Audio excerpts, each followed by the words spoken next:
நாம் சற்று நேரம் அமைதியாக இருந்து நம்மை நாமே இந்த வழிபாட்டுக்கென ஆயத்தம் செய்து கொள்வோம்.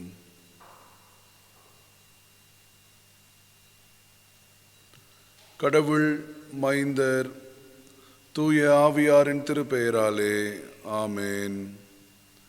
அன்பு நிறைந்த எங்கள் நல்ல ஆண்டவரே, எங்கள் அனைவருக்கும் தாயும் தந்தையுமானவரே, நறுமையான ஓய்வு நாளின் வழிபாட்டில் எங்கள் இருத்தலத்திலிருந்து நாங்கள் இணையக்கூடிய ஒரு ஆசீர்வாதத்தை கொடுத்திருப்பதற்காக நன்றி செலுத்துகின்றோம். ஆண்டவர் தாமே கொடுத்திருக்கின்ற உம்முடைய நன்மைகளை எண்ணி இவ்வழிபாட்டிலே நாங்கள் பங்கு பெறவும் உம்முடைய அன்பினை உணர்ந்து கொள்ளவும், ஆண்டவரே உம்முடைய வாழ்வின் செய்திகளை ஏற்றுக்கொள்ளவும் நீர் உம்முடைய கிருபை பாராட்டிட வேண்டுமாறு வேண்டுகின்றோம். தங்களுடைய இல்லங்களிலிருந்து இவ்வழிபாட்டிலே பங்கு பெறக்கூடிய ஒவ்வொருவரையும் உம்முடைய திருக்கரங்களுக்குள்ளாக கொண்டு வருகின்றோம். இவ்வழிபாட்டிலே பங்கு பெற முடியாதவரையும் உம்முடைய திருக்கரங்களிலே நாங்கள் கொடுக்கின்றோம். அனைவருக்கும் ஆண்டவர் தாமே உம்முடைய சமாதானத்தை ஆசீர்வாதமாய் ஈந்தருள வேண்டுமாறு ஜெபிக்கின்றோம். இவ்வழிபாட்டின் துவக்கம் முதல் முடிவு வரைக்கும் உம்முடைய தூய ஆவியானவரை கொண்டு நீர் எங்களை வழிநடத்திட வேண்டுமாறு இறைமகனாம் இயேசுவின் வழியே வேண்டுகின்றோம். அன்பின் நல்ல கடவுளே, ஆமேன். இவ்வழிபாட்டுக்கு ஆரம்பமாகவும் ஒவ்வொரு கடவுளை போற்றும் வண்ணமாகவும் நாம் யாவரும் இணைந்து பாமாலைகளிலே இரண்டாவது பாடலை பாடுவோம். பாமாலைகளிலே இரண்டாவது பாடல்.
வழிபாட்டுக்கு உதவியாக தென்னிந்திய திருச்சபை வழிபாட்டு முறைமையில் இரண்டாம் வழிபாட்டு முறைமையை பின்பற்றுவோம்.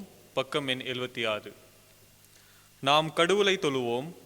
கடவுள் ஆவியாயிருக்கிறார். அவரை தொழுது கொள்கிறவர்கள் ஆவியோடும் உண்மையோடும் அவரை தொழுது கொள்ள வேண்டும். நம்முடைய பிதாவாகிய கடவுளாலும் கர்த்தராகிய இயேசு கிறிஸ்துவினாலும் உங்களுக்கு கிருபையும் சமாதானமும் உண்டாவதாக.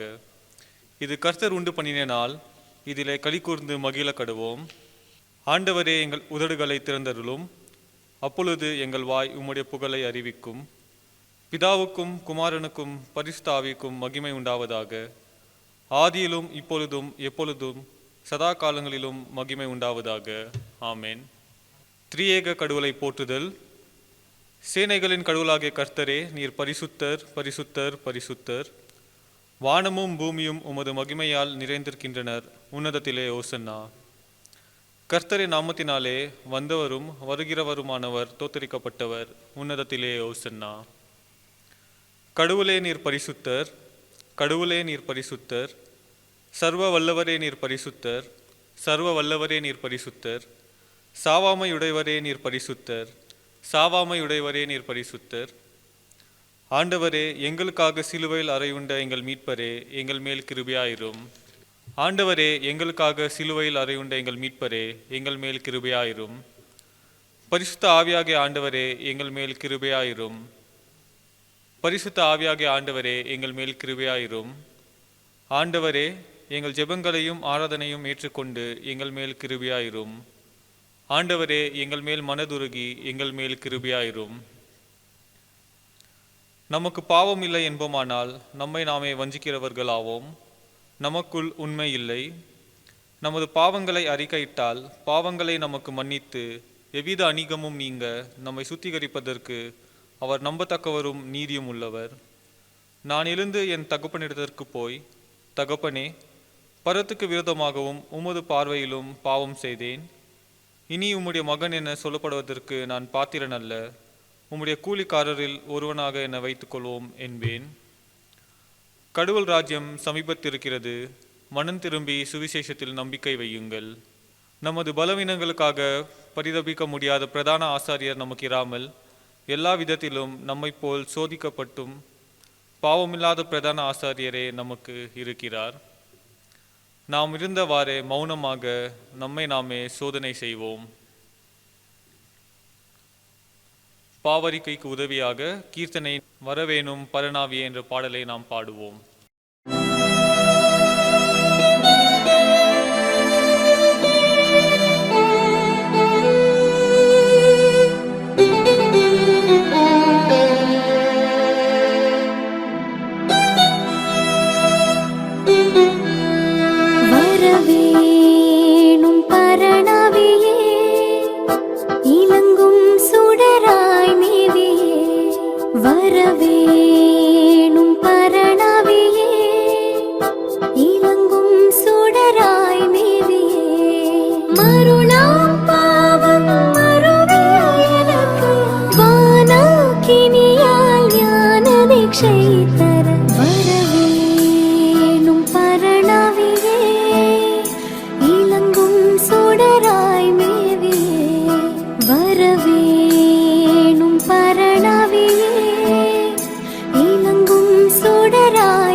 பாவம் யாவையும் எரிக்கும் வகை தேடியும் எங்கும் இந்த லோகத்தில் ஏத்தியுமே காண்கிலே. என்றன் செயலால் யாதொன்றும் முடியாதின்றே வானக்கினி வரவேணும் வரவேணும் பரநாவியே இளங்கூஞ்சுடராய் மேவியே. குடிக்குள் எந்த பாவமும் அடியோடே தொலைந்திடும். தடுத்தாட்கொள்ளும் தோஷமும் சாம்பலாகச் செய்திடும். படிமீசை காற்றுக்கு பறந்தோடும் சாம்பல் போ அடியே இயேசுவுக்கு அனுதினம் கனி செய்ய வரவேணும் பரநாவியே இளங்கும் சுடராய் நீதியே.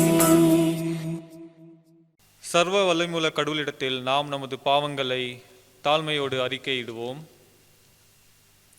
சர்வ வல்லமையும் மிகுந்த இரக்கமும் உள்ள பிதாவே, தப்பிப்போன ஆடுகளைப் போல நாங்கள் உம்முடைய வழிகளை விட்டு வலுவி அலைந்து போனோம். எங்கள் இருதயத்தின் யோசனைகளுக்கும் விருப்பங்களுக்கும் மிகவும் இணங்கி நடந்தோம். உமது பரிசுத்த கற்பனைகளுக்கு விரோதமாக குற்றம் செய்தோம். செய்யத்தகவைகள் செய்யாமல் செய்யத்தகாதவைகளை செய்து வந்தோம். எங்களுக்கு சுகமே இல்லை.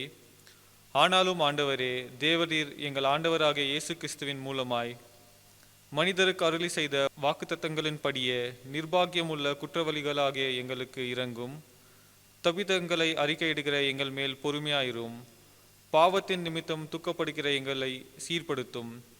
மிகவும் இரக்கமுள்ள பிதாவே, உம்முடைய பரிசுத்த நாமத்திற்கு மகிமை உண்டாகும்படி நாங்கள் இனி தேவ பக்தியும் நீதியும் தெளிந்த புத்தியும் உள்ளவர்களாய் நடந்து வர இயேசு கிறிஸ்துவின் நிமித்தம் எங்களுக்கு கிருபை செய்தருளும். ஆமேன்.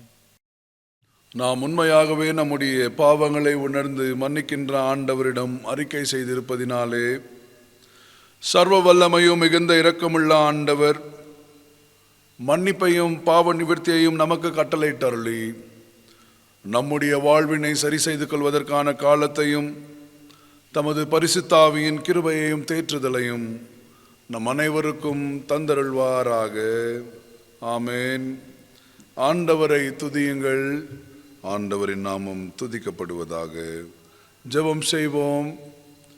அன்பு நிறைந்த எங்கள் நல்ல ஆண்டவரே, அனைத்து வாழ்விற்கும் காரணரே, வாழ்வின் வாக்குறுதிகளை நீர் எங்களுக்கு கொடுத்து வருவதற்காக நாங்கள் நன்றி செலுத்துகின்றோம். குறிப்பாக உம்முடைய தூய ஆவியாரின் வாக்குறுதியை நீர் எங்களுக்கு ஈந்திருப்பதற்காக நாங்கள் நன்றி படைக்கின்றோம். அத்தூய ஆவியானவரின் துணை கொண்டு எங்களுடைய வாழ்விலே நாங்கள் செயல்படவும், ஆண்டவரே, அத்தூய ஆவியாரின் ஆற்றலினை நாங்கள் பெற்றுக்கொள்ளவும்,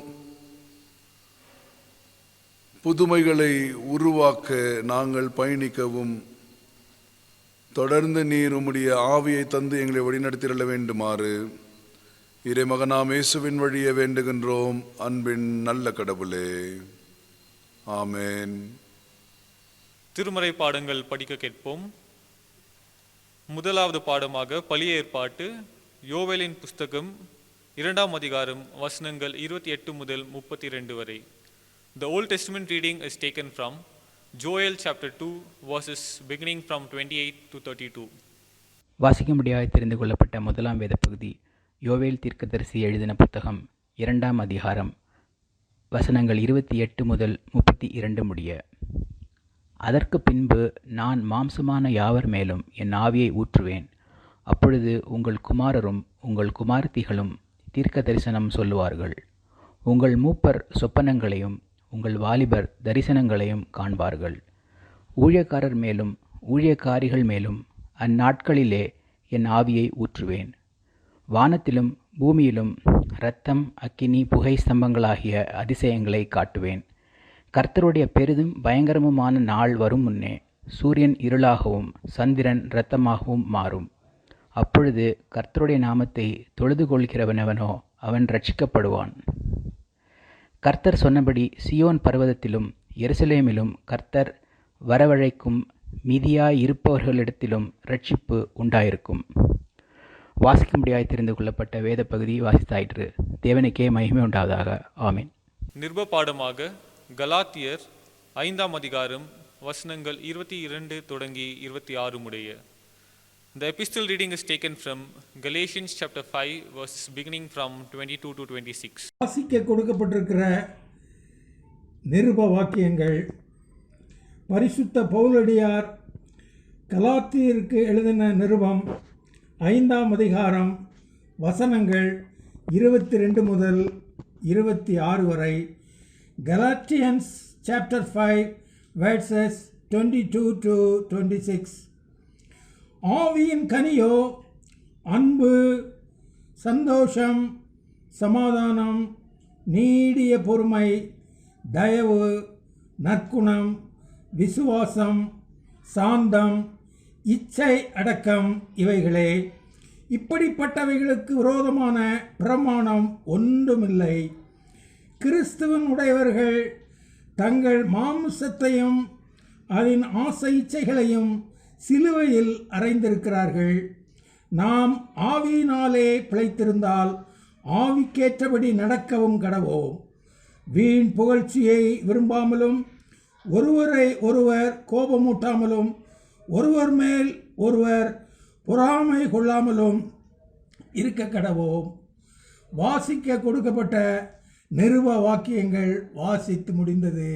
தேவனுக்கே மகிமை உண்டாவதாக. ஆமென். நற்செய்தி பாடமாக யோவான் 14ஆம் அதிகாரம் வசனங்கள் 15 முதல் 21 முறை. The gospel reading is taken from John chapter 14 verses beginning from 15 to 21. வாசிக்கும்படியாக கொடுக்கப்பட்ட மூன்றாவது வேத பகுதி யோவான் 14ஆம் அதிகாரம் வசனங்கள் 15 முதல் 21 வரை. நீங்கள் என்னிடத்தில் அன்பாயிருந்தால் என் கற்பனைகளை கைக்கொள்ளுங்கள்.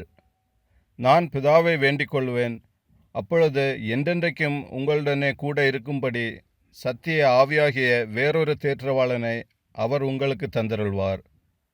உலகம் இந்த சத்திய ஆவியானவரை காணாமலும் அறியாமலும் இருக்கிறபடியால் அவரை பெற்றுக்கொள்ள மாட்டாது. அவர் உங்களுடனே வாசம் பண்ணி உங்களுக்குள்ளே இருப்பதால் நீங்கள் அவரை அறிவீர்கள். நான் உங்களை திக்கற்றவர்களாக விடேன், உங்களிடத்தில் வருவேன். இன்னும் கொஞ்ச காலத்திலே உலகம் என்னை காணாது, நீங்களோ என்னை காண்பீர்கள். நான் பிழைக்கிறபடியினால் நீங்களும் பிழைப்பீர்கள். நான் என் பிதாவிலும் நீங்கள் என்னிலும் நான் உங்களிலும் இருக்கிறதை அந்நாளிலே நீங்கள் அறிவீர்கள். என் கற்பனைகளை பெற்றுக்கொண்டு அவைகளை கைக்கொள்ளுகிறவனே என்னிடத்தில் அன்பாயிருக்கிறான். என்னிடத்தில் அன்பாயிருக்கிறவன் என் பிதாவுக்கு அன்பாயிருப்பான். நான் அவனில் அன்பாயிருந்து அவனுக்கு என்னை வெளிப்படுத்துவேன் என்றார் என்பதே. வாசிக்கும்படியாக கொடுக்கப்பட்ட வேத பகுதி வாசித்தாயிற்று. கிறிஸ்துவே உமக்கு மகிமை உண்டாவதாக. அருளறைக்கு ஆயத்தமாக நாம் அனைவரும் சேர்ந்து கீர்த்தனை எண் 99வது பாடலை பாடுவோம். ஆவியே அருளுமே சுவாமி என்ற பாடல்.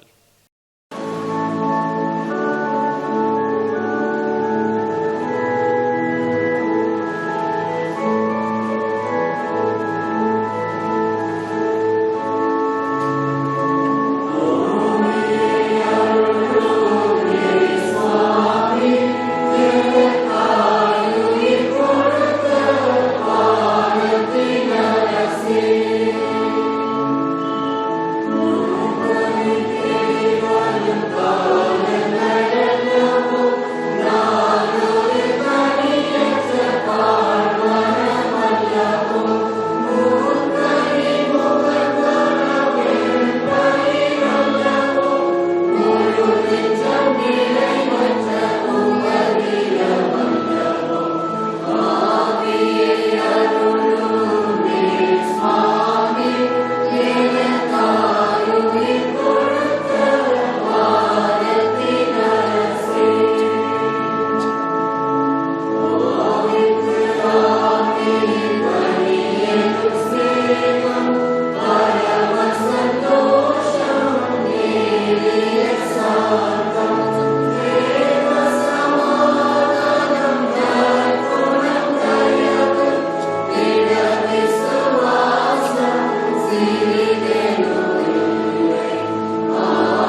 ஜெபம் செய்வோம்.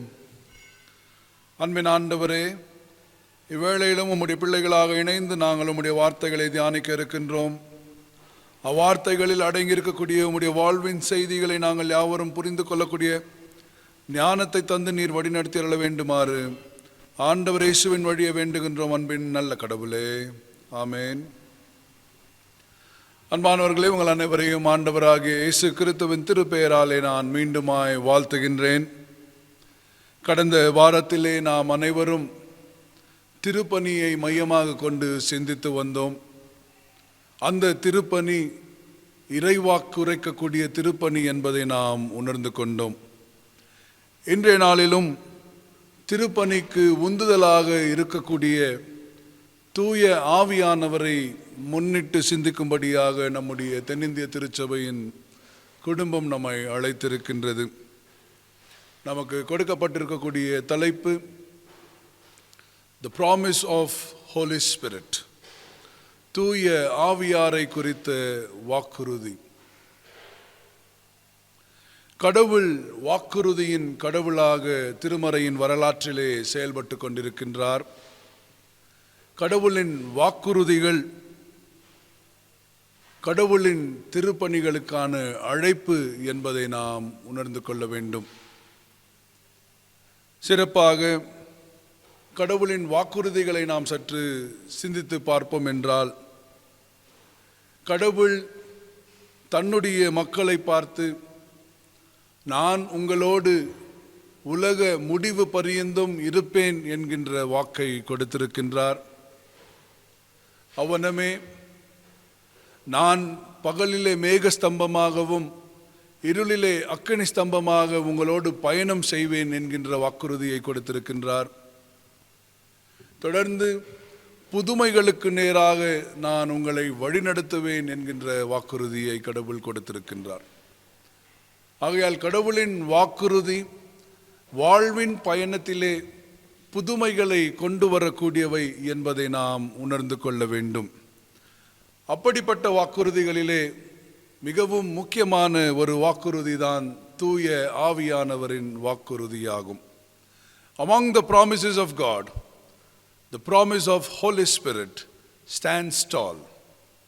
And this promise of Holy Spirit engages in bringing forth newness to the world. அந்த தூய ஆவியாரை குறித்து தான் நாம் இன்றைய நாளிலே சிந்திக்க இருக்கின்றோம்.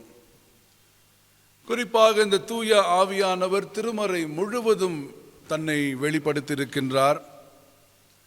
ஆதியாகமத்திலே இந்த தூய ஆவியானவர் படைப்பின் பொழுது உலாவிக் கொண்டு புதிய படைப்பை உருவாக்குவதிலே தன்னை ஈடுபடுத்தி இருக்கின்றார்.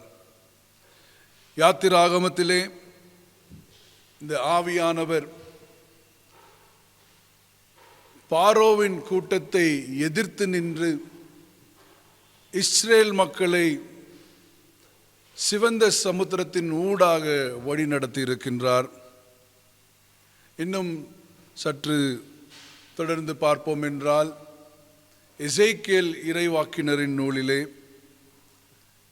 கடவுள் எசேக்கியேலை பார்த்து, உலர்ந்த எலும்புகள் மீண்டும் உயிர் பெறுமா என்ற கேள்வியை எழுப்பும் பொழுது, அந்த தூய ஆவியானவர் உலர்ந்த எலும்புகளை எல்லாம் ஒன்றாக இணைத்து மறுபடியும் வாழ்வினை பிறப்பிக்க செய்யக்கூடிய அந்த மென்மையான காட்சி. அப்போ ஆவியானவரின் பிரசன்னம் திருமறையின் துவக்கத்திலிருந்தே இருக்கிறது என்பதுதான் உண்மை. அந்த தூய ஆவியானவரை தான் ஆண்டவராகிய இயேசு கிறிஸ்து நாம் படிக்க கேட்ட நற்செய்தி பகுதியிலே சீடர்களுக்கு அறிமுகம் செய்து வைக்கின்றார். அப்போ எப்படிப்பட்ட ஆவியானவர் என்று நாம் சற்று யோசித்து பார்க்கும் பொழுது, அது புதுமையை பிறப்பிக்க செய்யக்கூடிய ஒரு ஆவியாகவும், ஒடுக்குமுறைகளை எதிர்க்கக்கூடிய ஒரு ஆவியாகவும், உலர்ந்த எலும்புகளுக்கு மீண்டும் வாழ்வை கொண்டு வரக்கூடிய ஒரு ஆவியாக செயல்பட்டிருக்கின்றது. The Spirit of the Lord that was promised in and through Jesus to the disciples is a spirit that brings forth newness in the world. It creates newness. And it is the Spirit that liberates the oppressed from the oppressors. And it is the Spirit that brings forth hope in the context of hopelessness and life in the context of lifelessness. அன்பானவர்களே, இந்த தூய ஆவியானவரை நாம் சற்று சிந்திக்கும் பொழுது இந்த தூய ஆவியானவரின் பல்வேறு தன்மைகளை நாம் சிந்திக்க இருக்கின்றோம். முதலாவதாக இந்த தூய ஆவியானவர் சமத்துவத்தின் ஆவியானவர் என்று நாம் சிந்திக்க இருக்கின்றோம். Firstly, the promised Holy Spirit or God's promised Holy Spirit is the spirit of equality. இந்த தூய ஆவியானவர் என்று நாம் சிந்திக்கும் பொழுது சமத்துவம் என்பது அதிலே அடித்தளமாக இருக்கின்றது. குறிப்பாக நம்முடைய பழைய ஏற்பாட்டு பகுதியிலே யோவேல் இறைவாக்கினர் கூறுவதாவது, அனைவரும் இறைவாக்கு உரைப்பார்கள், அனைவரும் இறைவாக்கு உரைக்கக்கூடிய ஆவியினை நான் அவர்களின் மீது ஊற்றுவேன் என்பதை வலியுறுத்துகின்றார். அனைவருக்கும் உரியதுதான் இந்த தூய ஆவியானவர். ஒரு சாரார் இந்த தூய ஆவியானவரை தன்வசப்படுத்தி கொண்டு இது அனைவருக்கும் இல்லை என்று சொல்லக்கூடிய சூழல் இப்பொழுது அதிகமாக உள்ளது. அந்த சூழல்களை எல்லாம் எதிர்நோக்கி அதற்கு எதிரான ஒரு பதிலை கொடுக்கக்கூடிய திருமறை பகுதியாக இது உள்ளது. யோவேல் இறைவாக்கினர் மிக அழுத்தமாக அனைவர் மீதும் இந்த ஆவியை நான் ஊற்றுவேன் என்பதை வலியுறுத்துகின்றார். Joel emphatically states that I will pour out this Spirit on every individual. There is no divisions or differences when this Spirit is given. அப்போ அது அனைவருக்கும் உரியது என்பதை வலியுறுத்தக்கூடிய ஒரு நற்செய்தி. அந்த அனைவரும் யார் என்று நாம் சற்று எடுத்து பார்ப்போம் என்றால்,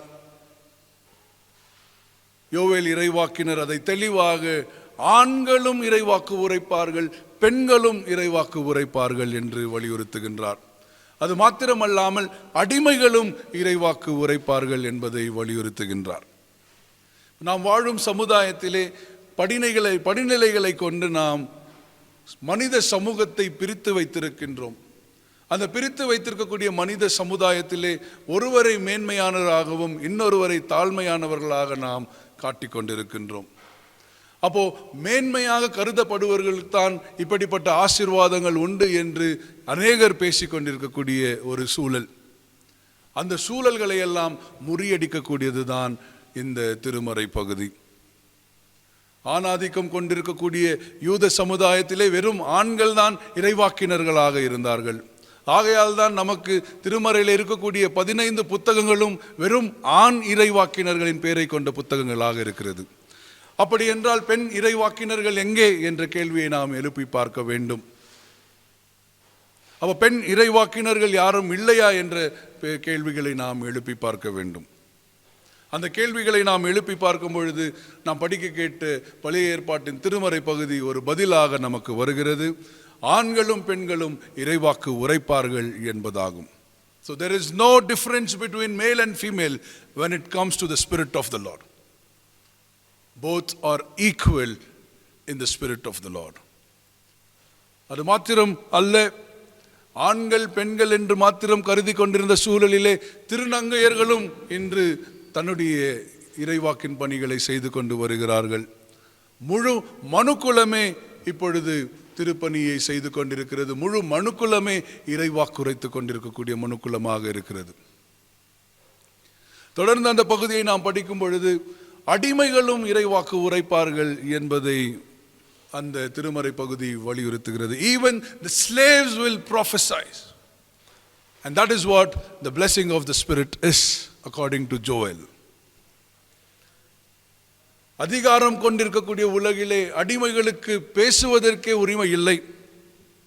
ஆனால் அப்படிப்பட்ட சூழலிலே தான் யோவேல் இறைவாக்கினரின் வழியாக கடவுள் அடிமைகளும் இறைவாக்கு உரைப்பார்கள் என்பதை வலியுறுத்துகின்றார்.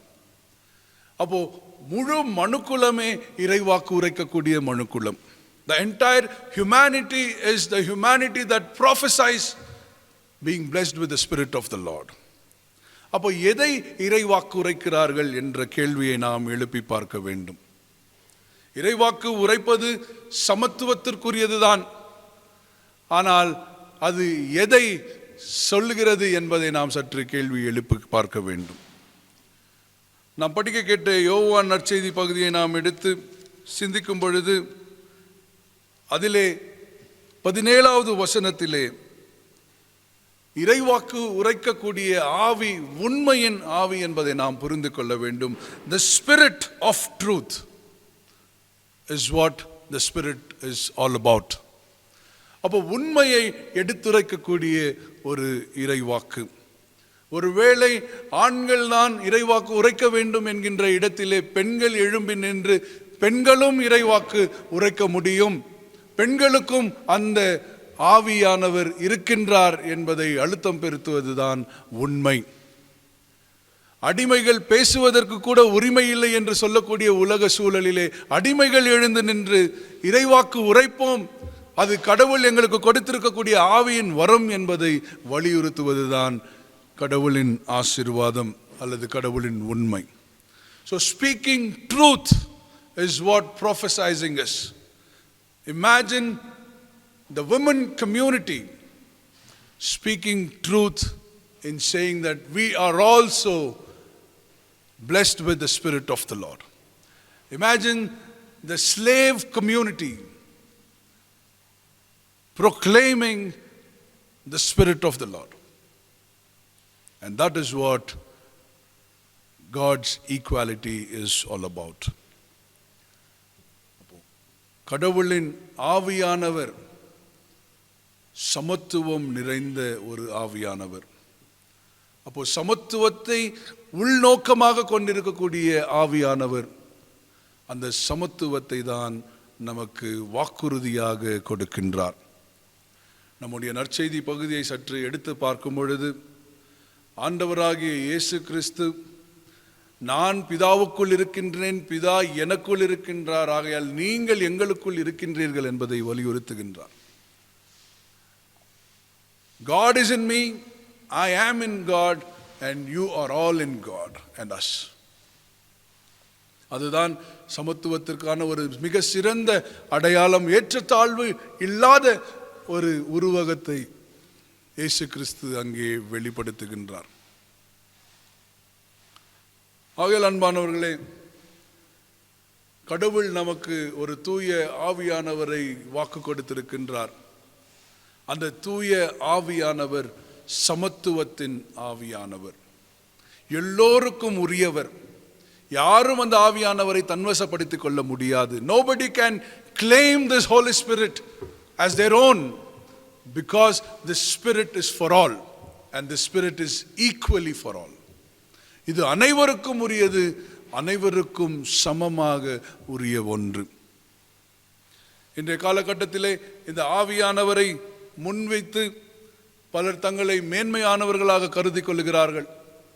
எங்களுக்குள் ஆவி உண்டு, எங்களுக்குள் ஆவியானவர் இருக்கின்றார் என்று தங்களை மேன்மையாக கருதி கொள்கிறார்கள். ஆனால் மேன்மையாக கருதுவதற்காக ஆவியானவரை பேசக்கூடியவர்களில் ஆவியானவர் இல்லை என்பதுதான் அர்த்தம். காரணம், இந்த ஆவியானவர் எல்லோருக்குள்ளும் சமமாக இருக்கக்கூடியவர். சமமாக இருக்கக்கூடிய ஆவியானவரை தன்வசப்படுத்தி பாரபட்சமுள்ள ஒரு ஆவியானவரையாக காண்பிப்பார்களே, ஆனால் அவர்கள் ஆவியானவர் கொண்டவர்கள் அல்ல. Since this Spirit is for all and equally for all, if at all there is someone who claims this Spirit and portrays this Spirit as a partial spirit, they are not blessed with the Spirit of the Lord. ஆகையால் அன்பானவர்களை, நாம் புரிந்து கொள்ள வேண்டியது, கடவுள் நமக்கு வாக்கு செய்திருக்கக்கூடிய ஆவியானவர் சமத்துவத்தின் ஆவியானவர். இரண்டாவதாக, கடவுள் வாக்கு செய்திருக்கக்கூடிய ஆவியானவர் நம்மை ஆற்றல் படுத்தக்கூடிய ஆவியானவர். Secondly, the spirit that is promised by God is the spirit of empowerment. ஆற்றல் படுத்தக்கூடிய ஆவியானவர்.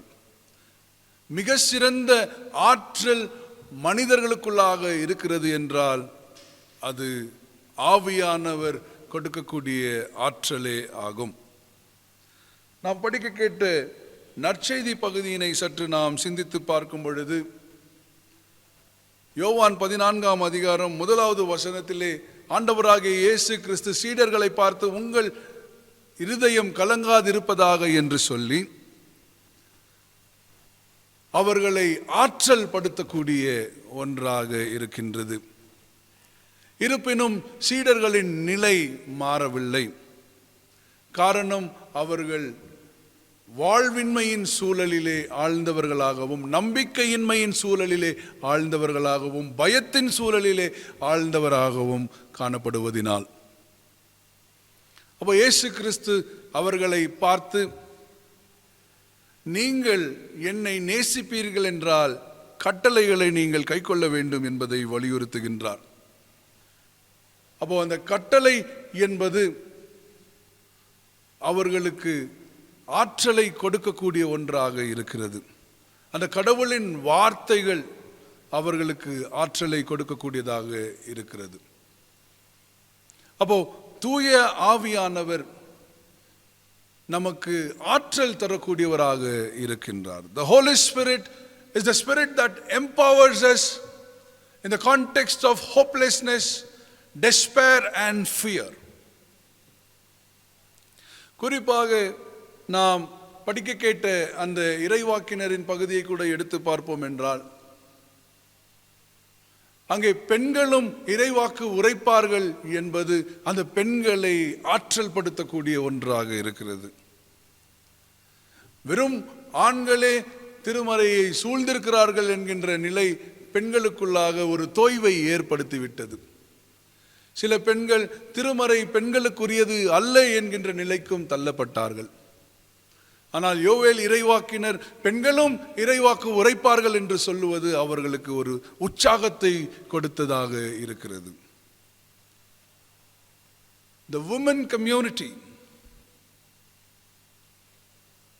believed and accepted the patriarchal norms which kept women as an inferior creation of God. In such a context, while the prophet says that both men and women can prophesy because of the spirit that they have received, the women are empowered. They embrace the spirit that God gives them. அப்போ அந்த ஒரு செயல்பாடு தோய்வு நிறைந்த ஒரு சூழலிலே அவர்களுக்கு ஒரு ஆற்றலை கொடுக்கக்கூடிய கடவுள். இன்னும் அதை நாம் சற்று சிந்தித்து பார்ப்போம் என்றால், யோவேல் இறைவாக்கினர் பகுதியிலே 19, 20 வசனத்தை நாம் எடுத்து பார்க்கும் பொழுது, 19, 20, 21 வசனத்தை எடுத்து பார்க்கும் பொழுது, கடவுள் இஸ்ரேல் மக்களை பார்த்து நான் உங்களுடனே கூட இருப்பேன் என்று சொல்லி, ஆகையால் உங்களை இனி யாரும் வெட்கப்படுத்த முடியாது என்பதை வலியுறுத்துகின்றார். இன்றைக்கு வெட்கப்படுத்தப்பட்ட சமூகமும் வெட்கப்படுத்தக்கூடிய சமூகமும் ஓய்ந்து இருக்கக்கூடிய ஒன்று. எங்கே பார்த்தாலும் அதிகாரத்தை முன்னிட்டும், ஆணவத்தை முன்னிட்டும், இனத்தை முன்னிட்டும், பணத்தை முன்னிட்டும் பிறரை வெட்கப்படுத்தக்கூடிய சூழல்கள் உருவாக்கப்பட்டிருக்கின்றது. இயேசுவை சிலுவையிலே நிர்வாணமாக அடித்த பொழுதும் அது இயேசுவுக்கும் இயேசுவின் கடவுளுக்கும் வெட்கத்தை உருவாக்கக்கூடிய ஒன்றாக இருந்தது.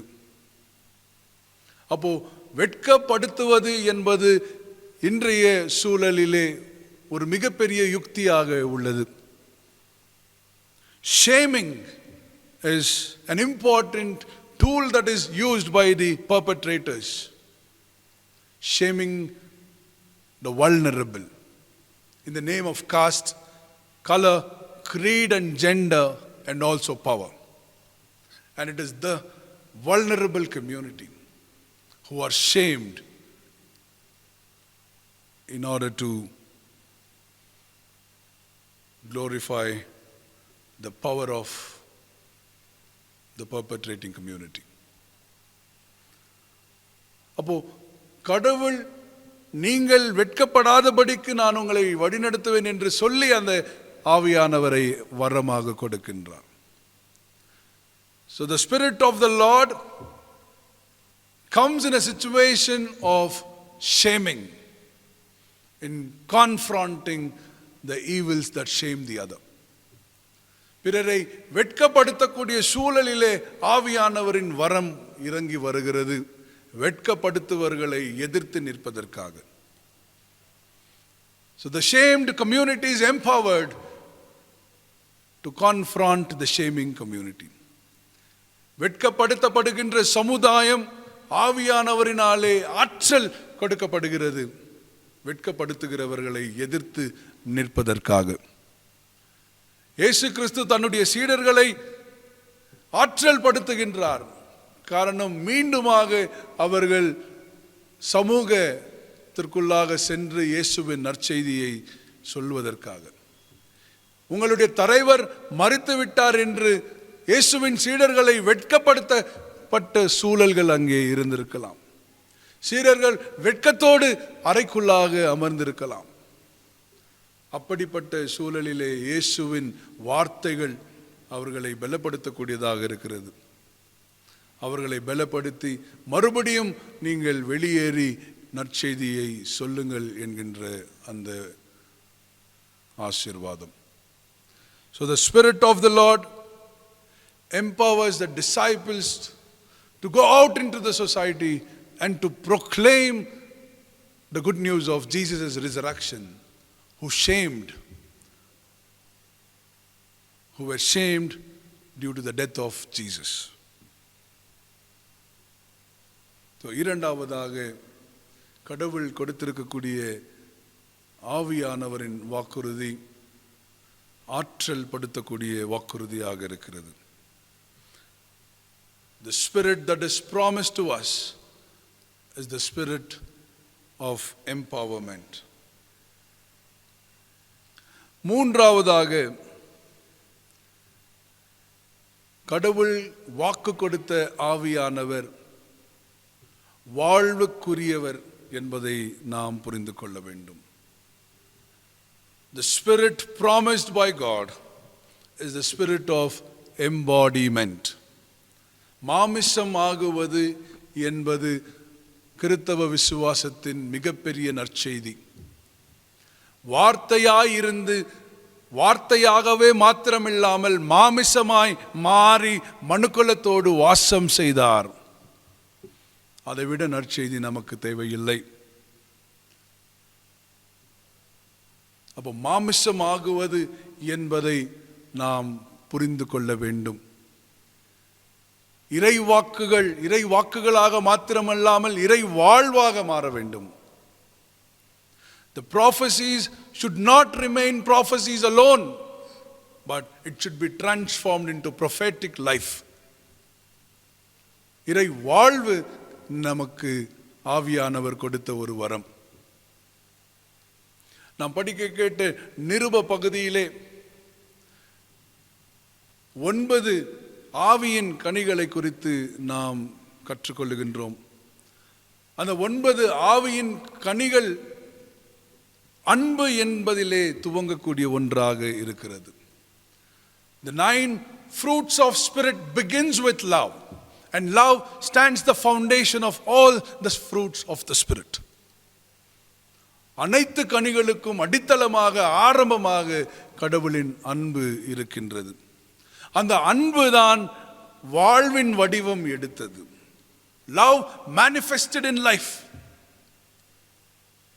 அப்போ அந்த அன்புதான் கடவுள் நமக்கு ஆவியின் வரமாக கொடுத்திருக்கின்றார். ஒருவேளை அந்த கலாத்தியரின் பகுதியை சற்று முன்பு படித்து பார்ப்போம் என்றால் அதிலே தீமையான தன்மைகளை பவுல் சொல்லி காட்டுகிறார். அந்த தீமையான தன்மைகளை எதிர்ப்பதுதான் இந்த கடவுளின் ஆவியின் வரங்கள். ஆவியின் வரங்களின் தோற்றமே தீமைகளை எதிர்ப்பதாகும். The very emergence of the spirit of the fruit is in confronting the evil of the world. வன்முறை நிறைந்திருக்கக்கூடிய இடத்திலே சமாதானத்தை கடவுள் போதிக்கக்கூடியவராக இருக்கின்றார். வெறுப்பு நிறைந்திருக்கக்கூடிய இடத்திலே அன்பினை கடவுள் போதிக்கக்கூடியவராக இருக்கின்றார். In the context of violence, we are called to embody peace. In the context of hatredness, we are called to embody love. அப்போ கடவுளின் ஆவியின் வரங்கள் வெறும் வார்த்தைக்குரியதல்ல, அவைகள் எல்லாம் நம்முடைய வாழ்விலே மாமிசமாக்கப்பட வேண்டும்.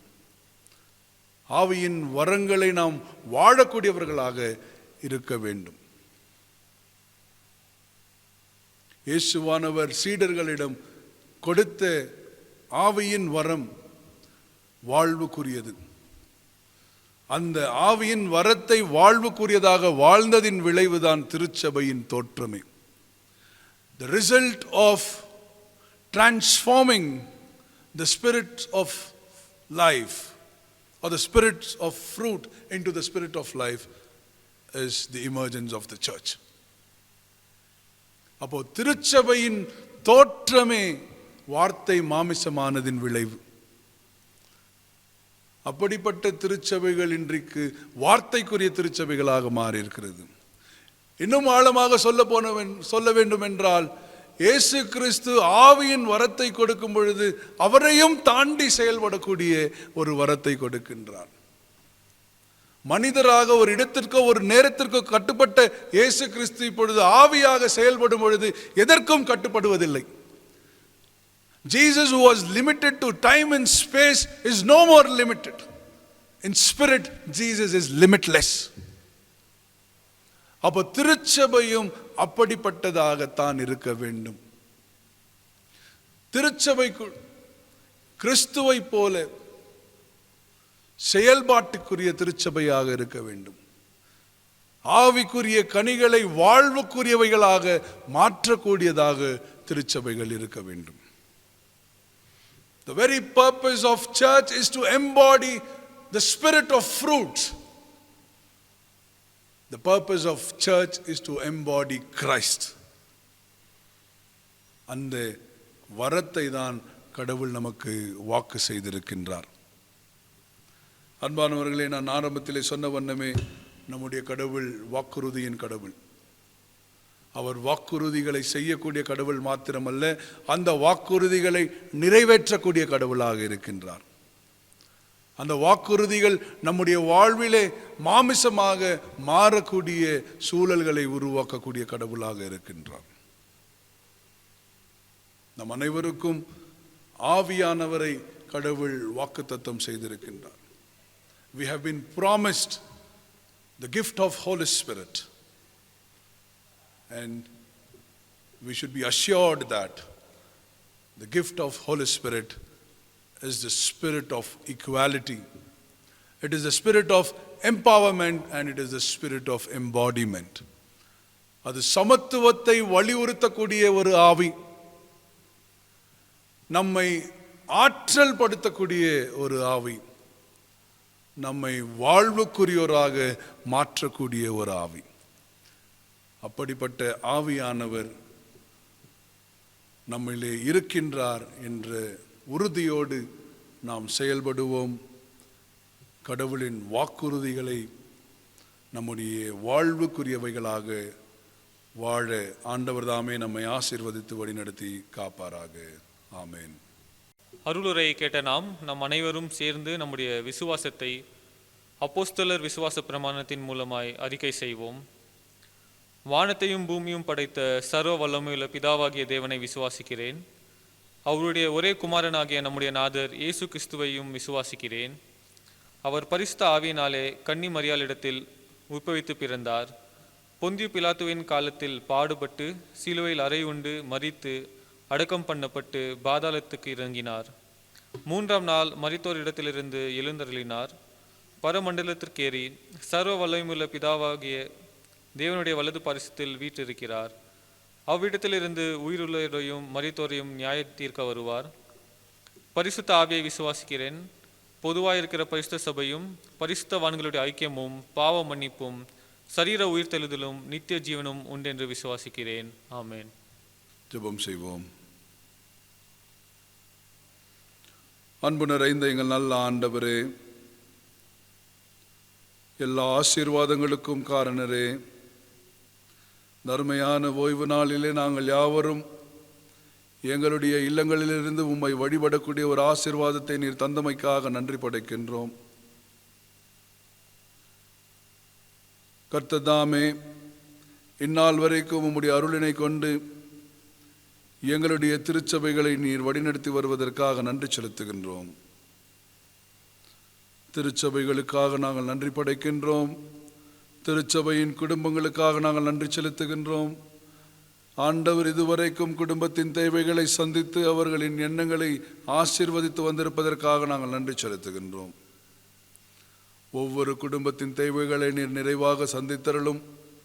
உம்முடைய சந்தோஷமும் சமாதானமும் எப்பொழுதும் ஒவ்வொரு குடும்பத்திலும் ஆசீர்வாதமாய் தங்கியிருக்க வேண்டுமாறு நாங்கள் வேண்டுகின்றோம். அன்பின் ஆண்டவரே, எங்களுடைய திருச்சபையின் குடும்பங்களிலே பிறந்த நாளினையும் திருமண நாளினையும் கொண்டாடக்கூடியவர்களுக்காக நாங்கள் நன்றி படைக்கின்றோம்.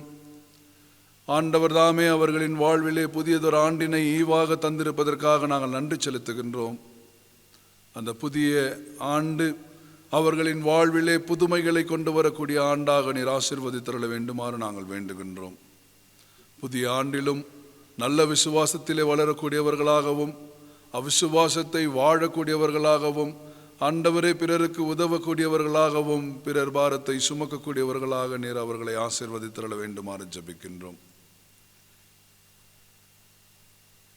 தொடர்ந்து எங்களுடைய திருச்சபையின் குடும்பங்களிலே சுகவீனமாக இருக்கக்கூடியவர்களுக்காக நாங்கள் வேண்டுகின்றோம். ஆண்டவர் தாமே சுகத்தை பலத்தை நிறைவாய் கட்டளையிடவும் நாங்கள் ஒருவரை ஒருவர் ஆலயத்திற்குள்ளாக பிரவேசித்து சந்திக்கும் வரை உம்முடைய பலனை அவர்களுக்கு ஈந்து அவர்களை வழிநடத்திட வேண்டுமாறு நாங்கள் வேண்டுகின்றோம். எங்களுடைய திருமண்டலத்திற்காகவும் தென்னிந்திய திருச்சபைக்காகவும் நாங்கள் நன்றி செலுத்துகின்றோம். பல்வேறு நிலைகளிலே உம்முடைய திருப்பணிகளை செய்யக்கூடிய ஒரு ஆற்றலினையும் ஆசீர்வாதத்தையும் கொடுத்திருப்பதற்காக நன்றி படைக்கின்றோம். எப்பொழுதும் ஆண்டவரை நாங்கள் திருப்பணி செய்வதற்காக அழைக்கப்பட்டோம் என்பதை மனதில் கொள்ளவும், திருச்சபைகளை உலகிற்கு ஒளியாக உப்பாக திகழ செய்யவும் நீர் அந்த ஒப்படைப்பிலே நாங்கள் நிலைத்திருக்கவும் நீர் எங்களை வழிநடத்திட வேண்டுமாறு வேண்டுகின்றோம். எங்களுடைய சமுதாயத்திற்காக நாங்கள் ஜெபிக்கின்றோம். ஆண்டவரே, சமுதாயத்திலே உம்முடைய ஆசியை தந்து நீர் வழிநடத்தி வருவதற்காக நாங்கள் உம்மை போற்றுகின்றோம். குறிப்பாக இல்லங்கள் அடைய முடியாமல் ஆங்காங்கே தேங்கியிருந்த மக்கள் தங்களுடைய இல்லங்களுக்கு பயணத்தை துவங்கக்கூடிய ஒரு ஆசீர்வாதத்தை கொடுத்திருப்பதற்காக நாங்கள் நன்றி செலுத்துகின்றோம். இருப்பினும் ஏராளமானோர் இந்த பயணத்திலே வாழ்வை இழந்து கொண்டிருக்கிறார்கள். ஆண்டவர் தாமே அவர்களின் இந்த நீண்ட பயணத்திலே உம்முடைய ஆற்றலை தந்து அவர்களின் இல்லங்களை போய் சேரக்கூடிய கிருபையை தர வேண்டுமாறு ஜெபிக்கின்றோம். அதற்காக அரசாங்கம் எடுத்திருக்கக்கூடிய முயற்சிகளை எல்லாம் ஆசீர்வதியும். உலகம் முழுவதும் இருக்கக்கூடிய மக்கள் தங்களுடைய இருப்பிடங்களுக்கு போய் சேர வேண்டும் என்று விரும்பி தட்டக்கூடிய ஒவ்வொரு கதவுகளை ஆண்டவர் திறந்தருள வேண்டுமாறு நாங்கள் ஜெபிக்கின்றோம். அவனமே அன்பின் ஆண்டவரே, மென்மேலும் சமயத்தை முன்னிட்டும் சமூகத்தை முன்னிட்டும் அதிகாரத்தை முன்னிட்டும் உலகமெங்கும் நடைபெற்று கொண்டு வரக்கூடிய வன்முறைகளுக்காகவும் இழிவுகளுக்காகவும் நாங்கள் வருந்துகின்றோம். அப்படிப்பட்ட வன்முறைகளிலே தங்களை ஈடுபடுத்தி கொண்டிருக்கக்கூடியவர்களுக்கு ஆண்டவரே நீதி செய்தருள வேண்டுமாறு ஜெபிக்கின்றோம். வன்முறையற்ற சமுதாயம் உருவாக வேண்டுமாறு நாங்கள் வேண்டுகின்றோம். உம்முடைய அன்பினை அடித்தளமாக கொண்டு மக்கள் வாழக்கூடிய கிருபை பாராட்டிட வேண்டுமாறு ஜெபிக்கின்றோம்.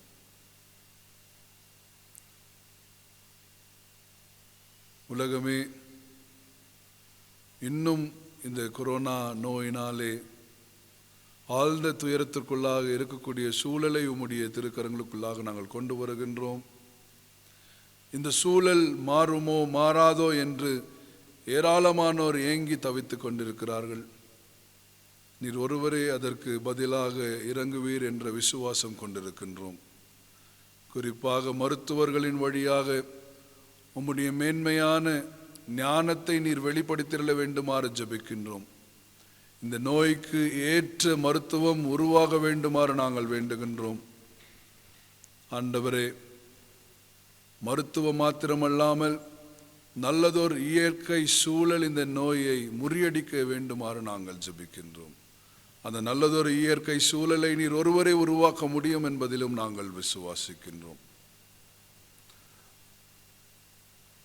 இந்த நோயினால் இதுவரை பாதிக்கப்பட்டிருக்கக்கூடியவர்களுக்காக நாங்கள் வேண்டுகின்றோம்.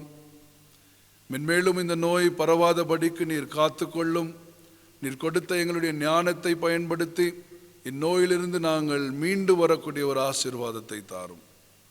பாதிக்கப்பட்டிருக்கக்கூடிய மக்களுக்கு நல்ல சுகத்தை பலத்தை ஆண்டவர் நிறைவாய் கட்டளையிட்டருள வேண்டுமாறு வேண்டுகின்றோம். அவர்களுக்கு கொடுக்கப்படக்கூடிய மருத்துவம், அவர்களுக்கு கொடுக்கப்படக்கூடிய உணவு, உம்முடைய இயற்கை, இதெல்லாம் இணைந்து அவர்களின் வாழ்விலே புதுமையை கொண்டு வரக்கூடிய ஒன்றாக நீர் ஆசீர்வதியும். லட்சக்கணக்கான மக்கள் தங்களுடைய வாழ்வை இழந்திருக்கிறார்கள். அந்த வாழ்வுகளை எல்லாம் நாம் எண்ணி மனம் வருந்தி அந்த வாழ்வுக்காக நாங்கள் உமக்கு நன்றி படைக்கின்றோம். அந்த வாழ்வினை இழந்து தவிக்கக்கூடிய உறவினர்களுக்காக நாங்கள் ஜெபிக்கின்றோம். ஆண்டவரே, அவர்களுக்கு சமாதானத்தை கட்டளையிட்டருள வேண்டுமாறு நாங்கள் வேண்டுகின்றோம். அவனுமே அன்பின் ஆண்டவரே, தொடர்ந்து புதுமையை நோக்கி நாங்கள் வேண்டிக் கொண்டிருக்கின்றோம். குழந்தைகள், பெண்கள், மூப்பர்கள் அனைவருக்காக நாங்கள் ஜெபிக்கின்றோம். ஆண்டவர் தாமே அனைவருக்கும் உம்முடைய நிறைவான சுகத்தை பலத்தை கட்டளையிட்டருள வேண்டுமாறு வேண்டுகின்றோம்.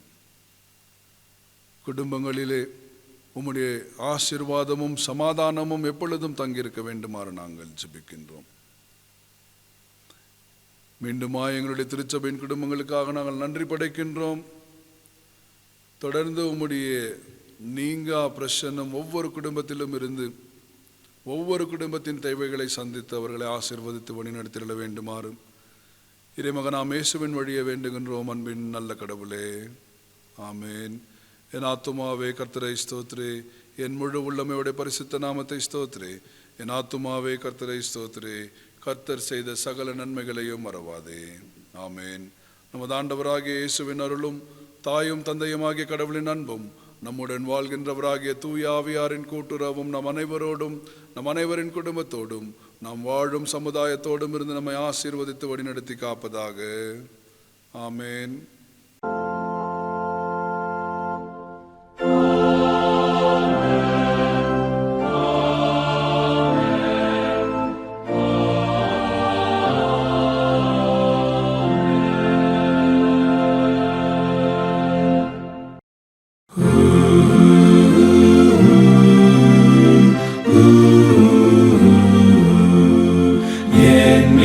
ரத்தம் சிந்தினார், ஆனிதியும் சம்பாதித்தார். என் சொந்த நீதி வெறுத்தேன், இயேசுவின் நாமம் நம்புவேன். நான் நிற்கும் பாறை கிறிஸ்துதான், வேரஸ்திபாரம் மணல்தான், வேரஸ்திபாரம் மணல்தான். கார்மேகமாவர் முகத்தை மறைக்கும் காலம் அவரை எப்போதும் போல நம்புவேன், மாறாதவர் என்றறிவேன். நான் நிற்கும் பாறை கிறிஸ்துதான், வேரஸ்திபாரம் மணல்தான், வேரஸ்திபாரம் மணல்தான். மரண வெள்ளம் பொங்கினும் என் மாம்சம் சோர்ந்து போயினும், வாக்கு தத்தமானையும் என் நெஞ்சை ஆற்றி தேற்றிடும். நான் நிற்கும் பாறை கிறிஸ்துதான், வேரஸ்திவாரம் மணல்தான், வேரஸ்திவாரம் மணல்தான். நியாய தீர்ப்பு காலத்தில் ஏகால சத்தம் கேட்கையில் அஞ்சேன் என் மீட்பர் நீதியே, அநீதன் என்னை மூடுமே. நான் நிற்கும் பாறை கிறிஸ்துதான், வேரஸ்திவாரம் மணல்தான், வேரஸ்திவாரம் மணல்தான்.